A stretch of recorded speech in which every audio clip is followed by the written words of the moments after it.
Hello, I am talking into this microphone because everyone in this house is asleep. But one thing I thought about today that I thought I would share with everyone is that I have recently adopted this identity as being someone who is good in a crisis. And I don't know if this is actually a good identity to adopt.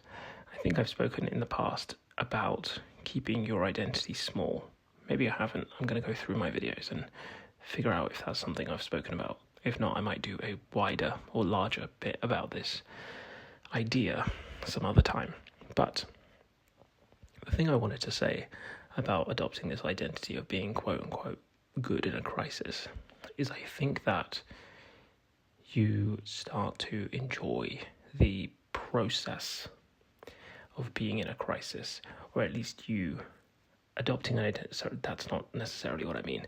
What I mean is that adopting identity around being good in a crisis means that when you are in a crisis, it's not only pertinent that you solve that crisis or perform well in that crisis because you're trying to face the crisis at hand, but you're also now staking your existence, your being, your self-identity to your ability to perform well in a crisis. And I think in the last few years, I've had a few crises that I think I've performed well at, and people have said, wow, you're good in a crisis. And that is a compliment that I should take. But I think I have incorrectly then internalized that as a identity, which I think is bad, because I think ultimately it means that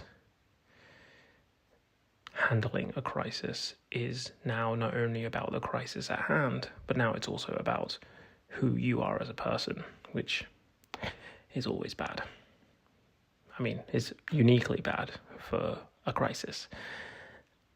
And that's kind of like the piece around keeping your identity small, which is anything that becomes a threat to your identity becomes a wider, more existential threat to yourself. And so keeping your identity small is very useful for multiple reasons. But yeah, that's basically the thought that I had today, and maybe I'll develop that thought in the future.